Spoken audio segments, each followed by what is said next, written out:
안녕하십니까. 애동학교 운영자 강쌤입니다. 공전행동기계 산업기사 2014년 8월 17일 시행한 기출문제 전기제어공학 61번 보도록 하겠습니다. 다음 중 게루프 제어에 속하는 것은 이라고 했네요.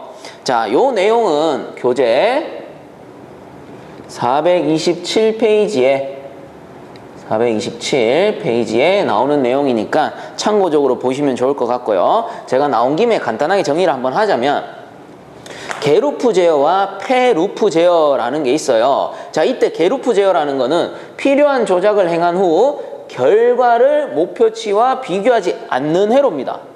그리고 반대로 폐루프 제어라는 거는 필요한 조작을 행한 후 결과를 목표치와 비교하는 회로래요. 자, 이렇게 한번 읽어보니까 약간 익숙한 내용이 있어요. 뭡니까? 여기 폐루프 제어에 보시면 결과랑 목표치를 비교한답니다. 이건 무슨 제어였어요? 아시는 분들은 아시죠? 피드백 제어. 그죠? 간단하게 피드백 제어를 한번 그려본다면, 자, 목표치가 있으면 이렇게 신호가 전달되죠. 자, 전달되고 조작부를 거쳐가지고 제어 대상에 들어가고 마지막에 뭐가 나옵니까? 제어량. 자, 이때 피드백 회로가 되려면 어떻게 합니까? 요 제어량을 검출하죠. 즉 결과값을 검출하는 거지. 그래서 여기를 검출부라고 우리가 부르죠. 검출한다. 검출해서 요 신호를 보내주게 되는데, 이때 검출한 신호를 우리가 뭐라고 합니까? 주 피드백 신호라고 합니다. 자, 그러면 여기는 뭔데요? 비교부지. 왜? 요 결과값과 목표치를 비교해야 되니까. 그래서 최대한 목표치에 맞춰주는 게 피드백 제어라고 하는 거죠. 그리고 요 피드백 제어가 왜 폐루프 제어냐? 요 밑에 보시면은 회로가 닫혀 있죠. 이렇게 연결돼 있다, 이 말은 닫혀 있다, 이 말이란 말이야. 그래서 닫혀 있다 라고 해서 폐루프 제어라고 하는 겁니다. 자, 그렇다면 게루프 제어는 뭐겠어요? 요 선이 없겠지. 딱 열려 있는 거야. 열려 있다. 회로가 열려 있다 라고 해서 게루프 제어라고 하는 것이고, 이 검출부가 없기 때문에 결과적으로 뭐예요? 순서대로 동작을 하는 거야. 그러면 대표적인 게루프 제어는 시퀀스 제어가 되겠죠. 자, 이렇게 알아두시면 되겠습니다. 게루프 제어는 요 아래쪽이 열려있는 회로, 그래서 게루프라고 하는 거고, 그러다 보니 순차적으로 동작이 됩니다. 그래서 시퀀스 제어를 얘기하고, 폐루프 제어는 결과값을 목표치와 비교하기 위해서 이렇게 피드백 신호로 바꿔서 되돌려주는 거죠. 고로 피드백 제어가 되는 겁니다. 자, 그렇다면 61번에 돌아가서 다음 중 게루프 제어에 속하는 거 했잖아요. 게루프 제어 뭡니까? 시퀀스 제어거든요. 그래서 여기서 맞는 거는 1번밖에 없어요. 전등 전멸 시스템. 자, 요거는 뭐 우리 신호등 생각하시면 돼요. 신호등 횡단보도 딱 건널 때 파란불 들어와가지고 시간이 지나면 나중에 어떻게 돼요? 깜빡 한단 말이야. 요런 깜빡이를 전멸 시스템 또는 뭐 전멸 제어 이렇게 얘기해요. 그래서 이런 거는 보통 시퀀스 제어를 이용하게 되죠. 그래서 61번에 맞는 거는 1번. 그럼 나머지 2, 3, 4번은 피드백 제어에 속하게 됩니다. 자, 다음 62번. 유도 전동기의 1차 접속을 델타에서 Y로 바꾸면 기동 시의 1차 전류는 어떻게 변화하는가? 자, 이거 이론 시간에 한번 했었습니다. 전류라고 했네요. 자, I 델타 값이 있고 I Y의 값이 있다라고 했을 때 이거 뭡니까? 델타 전류 값이고요. Y 전류 값이에요. 이때 뭐가 큽니까? 델타 전류의 값이 커. 얼마만큼 큽니까? 3배 커요. 3배가 크다. 무엇이? 요 델타 I의 값이. 자, 그렇다면 요거를 공식화하게 되면 어떻게 됩니까? I 델타는 결과적으로 3I Y와 같다. 이거 이해 못하시는 분들 있어요. 간혹가다 질문 나오시던데 이렇게 생각을 한번 해봅시다. 예를 들어가지고 델타 I의 값이 6A였어. 그러면 얘랑 같아지려면 어떻게 해야 돼요? I, Y의 값이 2A가 되면 되지. 왜? 2 곱하기 3은 6이 될 테니까 요거 두 개가 같아지는 거죠. 그래서 이때 I, Y의 값이 2A가 된다. 그럼 요 결과값 때려치우고 요거 두 개 비교하면 몇 배 차이 나는 거예요? 3배 차이 나는 거야. 즉 I 델타 값이 요 I, Y의 값보다 3배가 커야지만 이 값이 성립하는 거예요. 그래서 요런 공식이 성립이 되는 겁니다. 이해 가시죠? 자, 그래서 요거를 이제 한번 요 공식을 이용해서 풀어봅시다. 자, 보시면은 유도 전동기의 1차 접속을 델타에서 Y로 바꾸면 기동시의 1차 전류는 어떻게 변화하는가? 공식 나왔잖아요. 자, 뭐에서 뭐로 바꾼대? 요 델타에서 Y로 바꾼다라고 했기 때문에 I, Y 값을 구하면 되잖아. I, Y는 3이 내려가 버리죠. 3분의 I 델타와 같고요. 요거를 뭐 다시 쓰자면은 3분의 1 곱하기 I 델타니까 결국은 어떻게 되는 거예요? 델타의 값이 3분의 1로 감소하는 거죠. 자, 그래서 답은 1번이 됩니다. 3분의 1로 감소한다. 자, 만약에 이 공식으로 이해가 안 가신다. 정말 쉽게 설명해 드리면은 이렇게 한번 봅시다. 델타에서 Y로 바꾸는 거잖아요. 그러면은 델타가 Y보다 3배 커. 그러면은 델타에서 Y로 바꾸면 어떻게 돼? 3배 작아지잖아. 고로 3분의 1 감소한다. 자, 이렇게 이해하셔도 됩니다. 자, 그래서 61번의 답은 1번. 자, 다음 63번. 제어 방식에서 기억과 판단 기구 및 검출기를 가진 제어 방식은 검출기를 가졌대. 뭐예요? 이렇게 검출해서 주피드백 신호를 넣어주잖아. 이 검출부잖아요. 검출기를 가졌대. 뭡니까? 피드백 제어. 자, 그래서 63번의 답은 2번 피드백 제어가 됩니다. 자, 그 다음에 64번 플레이밍의 왼손 법칙에서 둘째 손가락 검지가 가리키는 것은, 자, 플레이밍의 왼손 법칙 이렇게 펴야 되죠. 그래서 엄지부터 어떻게 됩니까? 엄지부터 도자기예요. 뭐예요? 도체의 방향, 자속 방향, 기 전력의 방향이에요. 그렇다면 요 두 번째 손가락이라고 했으니까 자속, 여기서는 뭡니까? 자개가 되겠네요. 그래서 64번의 답은 2번 자개의 방향이 되겠습니다. 뭐 자속이나 자개나 같죠? 자, 그 다음에 65번에 특성 방정식 S 자승 플러스 2S 플러스 2는 0을 갖는 2차 개에서의 감쇄율은 이라고 했네요. 자, 요거는 감쇄율을 구하라 라고 했는데 일단 주어진 조건이 뭐냐면은 S 자승 플러스 2S 플러스 2는 0과 같다 라고 했네요. 자, 이때 2차 특성 방정식입니다. 2차 특성 방정식에서의 표준 공식은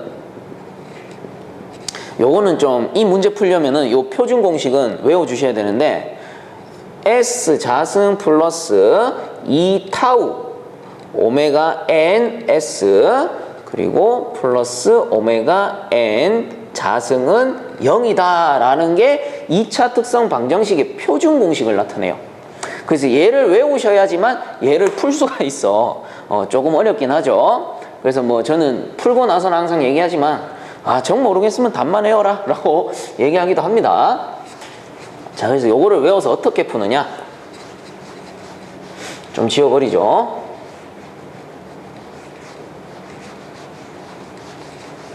자, 요 조건을 이용하는 겁니다. 일단 특성 방정식이라는 게 결국은 이 값을 0으로 만드는 거거든요. 그렇다면 이 0의 값이 뭡니까? 얘야. 즉 요 값과 요 값은 같잖아. 그 말은 뭐예요? 얘들 두 개가 같다라고 볼 수 있는 거지. 둘 다 결과값이 0이라며. 그러면 요 방정식을 다시 정리해 봅시다. 다시 정리하게 되면은 이렇게 쓸 수 있죠. S 자승 플러스 2S 플러스 2는 0이 아니라 얘랑 같다며. 그러면 S 자승 플러스 2타우 오메가 NS 그리고 더하기 오메가 n 자승 이렇게 쓸 수 있죠.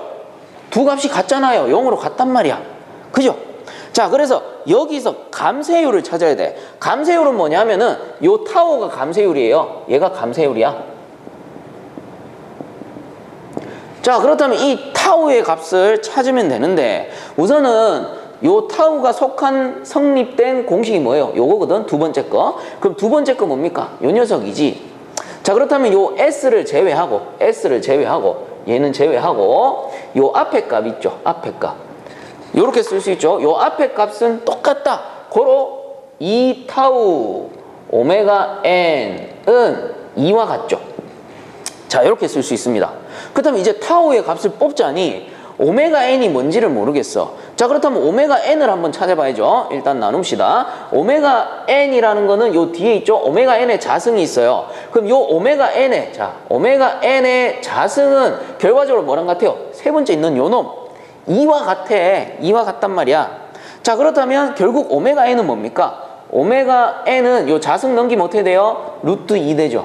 자, 오메가 n은 루트 2와 같대요. 그럼 요 오메가 n 루트 2를 여기 넣으면 되겠지. 그러면은 2 타우 루트 2는 2잖아. 그럼 타우만 남기고 다 넘기면 되겠죠. 자, 타우는 얘들 두 개 다 내려갈 테니까 2 루트 2 분의 2가 돼요. 그럼 어떻게 됩니까? 사라지고 사라져서 는 루트 2분의 1. 즉 감쇄율 타우는 루트 2분의 1이 되는 거예요. 자, 그래서 65번의 답은 2번이 되는 겁니다. 자, 그 다음 66번. 다음 중 삼상 유도 전동기의 회전 방향을 바꾸려고 할 때 옳은 방법은? 이라고 했네요. 자, 이거 뭐 공전행동 기능사나 산업기사 실기 준비하시는 분들 보시면 바로 이해 가실 텐데 일단은 지금 필기 시간이니까 좀 아실 거예요. 자, 요런 겁니다. 그 실기에서 보면 상이 3개가 나와요. 그래서 R, S, T 상이 나오는데요. 요 상이 3개잖아요. 그러면은 이 중에 2개의 상을 바꿔버리는 거예요. 그래서 R과 S를 바꿔버린다든가 R과 T를 바꿔버린다든가 혹은 S와 T를 바꿔버리면은 정회전 하던 녀석이 역회전 하게 됩니다. 요게 삼상 교류 회로의 특성이 돼요. 자, 그래서 66번에 다음 중 삼상 유도 전동기의 회전 방향을 바꾸려고 할 때 옳은 것은 1번이 되겠죠. 저는 3선 중 2선의 접속을 바꾼다. 2개의 상을 바꿔버리는 거예요. 자, 그 다음에 67번. 그림과 같은 블록선도가 의미하는 요소는 해서 자, 여기에서 전달함수가 지금 1 플러스 ST 분의 K라고 돼 있죠. 여기서 집중해서 봐야 될 게 뭐냐 하면 요 S입니다. S. 이 S의 값에 자승을 보는 거예요. 만약에 1승일 경우에는 1차 지연 요소고요.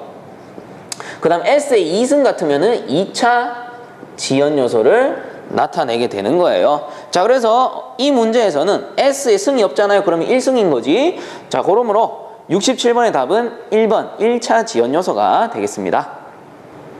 자, 다음 68번. 그림은 일반적인 반파 정류 회로이다. 변압기 2차 전압의 시료값을 2V라 할 때 직류 전류의 평균값은 단 변류기의 전압 강하는 무시한다 라고 돼 있네요.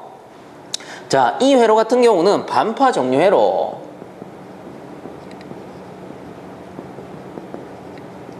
라고 하고 구하고자 하는 값이 직류 전류의 평균값이랍니다. 근데 전류를 바로 구할 수는 없고요. 우선은 평균 전압을 구하셔야 돼요.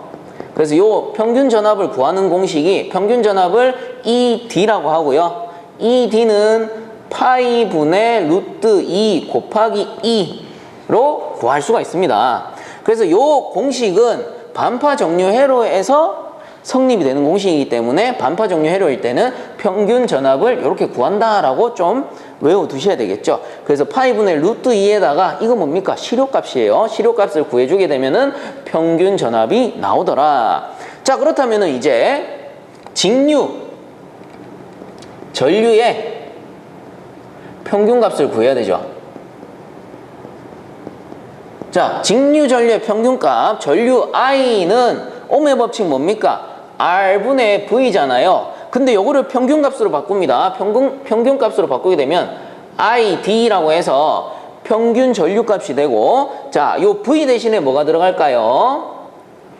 평균 전압값 ED가 들어가겠죠. 그죠? 자, 그래서 잘 보세요. 요 ED라는 것의 값은 결국 요거잖아요. 파이분의 루트 2의 2란 말이야. 자, 그래서 요거를 그대로 넣게 되면은 자, 파이 분의 루트 2 들어오게 되고 2는 위로 올라가죠. 그리고 R은 밑에 그대로 있을 테니까 결국 요 평균 값은 어떻게 됩니까? 직류 전류의 평균 값은 요거죠, 요거. 파이 R 분의 루트 2의 2가 됩니다. 그래서 68번의 답은 4번이 되겠네요.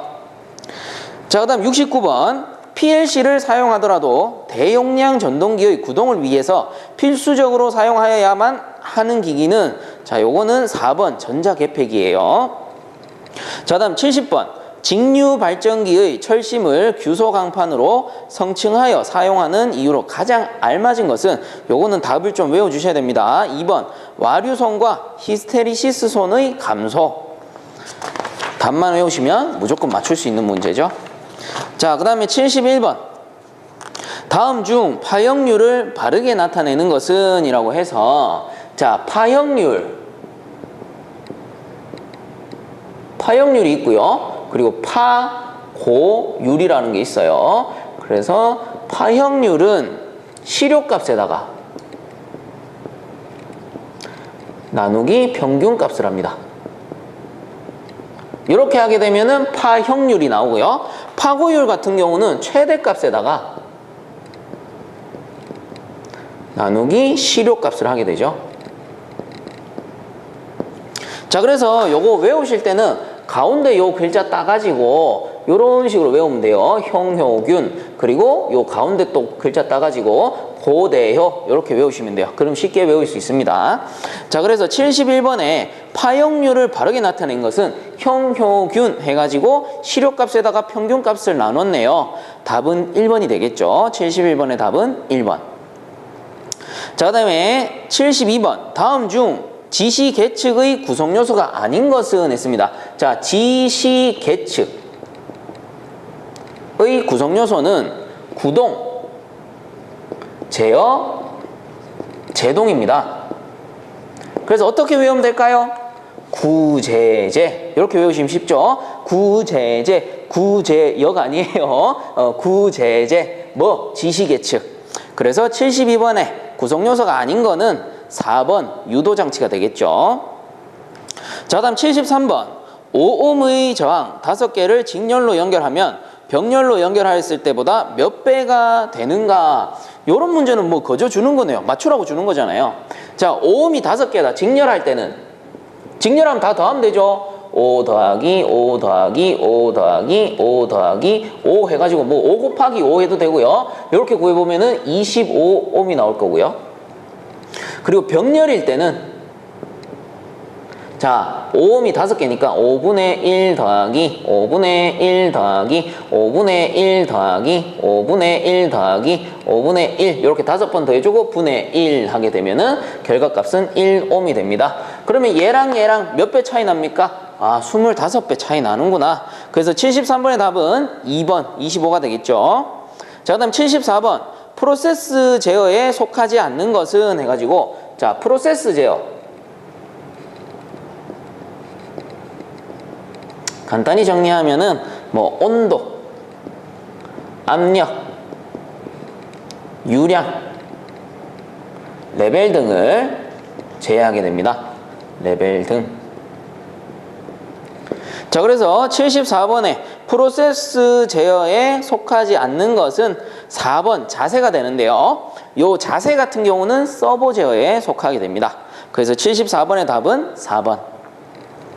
자, 다음 75번. 서버 전동기에 대한 설명으로 틀린 것은 해가지고 요거 2번에 보시면 직류용은 없고 교류용만 있다라고 돼 있는데 직류용, 교류용 모두 사용이 가능합니다. 그래서 75번에 틀린 것은 2번이 되겠죠. 자, 다음 76번. 제어부의 제어 동작 중 연속 동작이 아닌 것은 했네요. 자, 앞으로 이 연속 동작 나오면 무조건 맞추셔야 돼요. 그렇게 어려운 거 아니에요. P, I, D 제어입니다. 이거 뭔데요? 비정미라고 해서 비례 제어, 적분 제어, 미분 제어였죠. 그리고 얘들을 조합해서 쓰기도 하죠. 이런 식으로 조합해서 PI 제어 또는 PD 제어 또는 PID 제어 이런 식으로 조합해서 사용도 가능합니다. 자, 그렇다면 76번에 연속 동작이 아닌 것은 2번이 되겠죠. 2번에 온오프 동작이라는 거는 이위치 제어라고 했고 이 녀석은 대표적인 불연속 동작이었죠. 그래서 76번의 답은 2번이 되겠습니다. 자, 그 다음 77번. 다음 블록 선도의 출력이 4가 되기 위해서는 입력은 얼마여야 하는가 해서 자, 이거 저번에도 이런 문제 한번 풀어봤는데 일단 이런 식으로 문제가 나오면 출력 값을 먼저 찾으셔야 돼요. 그래서 출력 C를 구해야 되죠. 자, 출력 C는 요거 가압점이죠. 뭐가 들어옵니까? 4R이 들어오네. 부호는 플러스. 자, 플러스 4R이 들어오고요. 그리고 인출돼서 뭐가 들어옵니까? 2C가 들어와요. 근데 부호는 마이너스 2C가 들어옵니다. 자, 그렇다면 출력 C를 구해야 되기 때문에 요거 두 개를 만나게 해주면 되죠. 자, 그렇다면 요 플러스 어차피 생략해도 되죠. 4R은 얘가 이렇게 넘어가면 되죠. C 플러스 2C가 됩니다. 그럼 얘는 1이고 얘는 2니까 정리하면 4R은 3C가 되겠네요. 자, 여기서 출력 C를 구합니다. 출력 C를 구하게 되면 요 3이 내려가죠. 그래서 C는 3분의 4R이 되는 거예요. 자, 일단 출력은 구했어요. 그럼 여기에서 문제에서 원하는 값은 뭐예요? 출력, 요 놈이 4가 돼야 된대. 출력이 4가 돼야 된대. 자, C가 4가 돼야 된답니다. 그러려면 요 입력 R에다가 얼마를 집어넣으면 되냐고. 자, 그럼 요거 4로 만들려면 여기 뭐 넣으면 돼요? R에다가 3 집어넣으면 되겠네. 그럼 3 사라지니까 C는 4가 되겠죠. 자, 요런 식으로 구해주시면 되겠습니다. 그래서 77번의 답은 2번 R의 값은 3이 되는 거예요. 자, 그 다음에 78번 AD 컨버터의 변환 방식이 아닌 것은, 자, 요거는 제가 몇 가지 적어 드릴게요. 병렬형, 순차, 비교형, 그리고 델타 시그마, 그리고 이중 적분, 경사형, 추정형 등이 있습니다. 자, 그래서 이에 속하지 않는 것은 4번 바이너리형. 그래서 78번에 AD 컨버터의 변환 방식이 아닌 것은 4번이 되겠죠. 자, 그 다음 79번 그림과 같은 유접점 회로의 논리식은이라고 했네요. 자, 그래서 요 회로 한번 봅시다. 회로 보시게 되면은 X바 Y의 관계는 뭡니까? 병렬이죠. 병렬일 때는 OR회로, 그래서 두 개는 논리 합이 되는 거고요. 그 아래쪽에 것도 뭐예요? 병렬이니까 합이 되겠죠. 그럼 얘들을 한번 공식으로 정리를 해보자면 위에 거는 자 X바 플러스 Y가 될 겁니다. 그리고 아래 녀석은 X 플러스 Y 바가 되겠죠. 그러면 요 두 개와 요 두 개의 관계는, 요 두 개와 요 두 개의 관계는 뭐예요? 직렬이야. 그래서 요거 두 개는 곱해주면 되는 거예요. 그럼 공식 정리해 볼까요? X 바 플러스 Y에다가 곱하기 X 플러스 Y 바 한 거잖아요. 그럼 요거 전개하면 되죠. 요렇게 곱하고 요렇게 곱해 보면은 X 바 X 플러스 X 바 Y 바 플러스 Y X 플러스 Y의 Y 바가 되겠네요. 자, 그러면 여기에서 주목해야 되는 건 뭐냐면은 요 X 바 X 그리고 Y 바, 이거는 뭐예요? 보수의 법칙이죠. 보수의 법칙인데 곱해줬기 때문에 결국은 0이 나와요. 보수의 법칙에 의해서. 논리 곱이잖아. Y와 Y 바 논리 곱이고 X 바 X 논리 곱이잖아요. 그래서 0이 나오는 거야. 자, 그럼 나머지는 뭡니까? 논리 합이에요. OR회로예요. 그러면 이거 알죠? A 플러스 0일 때는 뭐가 나옵니까? A가 나온단 말이야. 병렬회로에서 한쪽이 0일 때는 A가 1이면 1 나오고 A가 0이면 0 나왔잖아요. 그래서 A 플러스 0일 때는 A가 나온단 말이에요. 그럼 양쪽이 0이니까 남는 거 뭐야? 얘들이 결국은 답이 되는 거죠. 자, 그래서 정리하자면 이때의 논리식은 X 바 Y 바 더하기 Y X가 되는 거겠죠. 자, 그래서 79번의 답은 순서는 좀 바뀌어 있더라도 맞는 거는 자, 요 녀석이니까 답은 4번이 되겠죠. XY 플러스 X바 Y바. 자, 그 다음 80번 그림과 같은 회로에서 저항 R2에 흐르는 전류 I2는 몇 암페어인가 라고 했네요. 자, 이런 문제는 이제 나오면 무조건 맞춰주셔야 됩니다. 어려운 문제가 아니에요. 한 번만 이해하시면 무조건 풀 수가 있어요. 자, 그래서 여기서 찾고자 하는 값은 요 R2에 걸리는 전류 I2의 값은 몇 암페어냐? 이렇게 물어보는 거죠. 자, 그래서 결과적으로 I2의 값을 구해라 이 말인데, 자, I2의 값을 구해라. 요거를 그 풀이를 바로 해드리자면 전체 전류 I에다가, 자, 요 전체 전류 I죠. 이 양단에 걸리는 저항 R1 플러스 R2 분의 인마 반대 겁니다. R1이 되는 거예요. R1. 그러면 좀 이상하죠? 문제에서도 물어봤듯이 R2에 걸리는 전류 I2의 값을 구해야 되는데 왜 반대 저항을 곱할까요? 자, 그래서 요거는 ohm의 법칙만 봐도 답이 나오는데 I는 R분의 V죠. 이 무슨 말입니까? 전류와 저항은 서로 반비례하는 관계야. 즉, 저항이 커지면 전류 작아지고 저항이 작아지면 전류 커져요. 그러면 요 회로에서 성립을 한번 시켜본다면 이런 거죠. 이게 전체 전류란 말이에요. 전체 전류가 이렇게 들어와. 어차피 얘는 무시하면 돼요. 우리가 찾고자 하는 거는 이 병렬 회로에서 하나의 전류 값이니까 얘는 무시하고 들어와서 이렇게 양쪽으로 나뉘어 들어간단 말이에요. 이때 저항 1이 저항 2보다 크게 된다면 어떻게 됩니까? 이쪽으로 통과하는 전류 I1의 값이 줄어들어 버리니까 결국 I2의 값이 올라가는 거죠. 그리고 반대로 이 저항이 줄어든다면 R1이 R2보다 줄어든다면 결국은 이쪽으로 통할 수 있는 전류가 더 많아지니까 I2에 흐를 수 있는 값은 오히려 작아지는 거지. 즉 얘랑 얘랑 비례하는 게 아니고 얘랑 비례하는 거예요. 그렇기 때문에 R1이 곱해진다고. 이해하시겠어요? 그래서 인마와 인마는 반비례 관계고 인마와 인마가 비례 관계이기 때문에 R1이 들어갑니다. 자, 요게 서로 반비례이기 때문에 I2의 값을 구하고자 한다면 반대인 놈, R1의 값을 구하고자 한다면 반대인 놈이 들어가게 되는 거죠. 그래서 저항일 경우는 이런 식으로 풀어주시면 되는 거예요. 그리고 예전에도 한번 말씀드렸지만 만약에 양단에 걸리는 전압 V1, V2를 구해라 라고 했다면 전류 I와 V는 어때요? 비례관계이기 때문에 예를 들어서 요 V2의 값을 구하고 싶다. V2는 이쪽에서 들어오는 전체 전류 V가 있을 거란 말이에요. V에다가 양쪽에 걸리는 저항 R1 플러스 R2 중에 뭡니까? 인마 이거 비례하니까 R2가 들어가는 거예요. 전압은. 자, 제가 이렇게 구하라고 지난번에 한번 강의를 했었을 겁니다. 그래서 그냥 간단하게 정리하면 전류를 구할 때는 둘 중에 한 군데 흐르는 전류를 구할 때는 반대 저항, 그리고 둘 중에 한쪽에 흐르는 전압을 구할 때는 지거, 그죠? 반대 놈 아니고 지거를 곱해주면 됩니다. 그 전체 저항 중에. 자, 그러므로 80번에 전류 I2의 값은 결국 이거죠, 이거. 그래서 답은 5번이 되겠네요.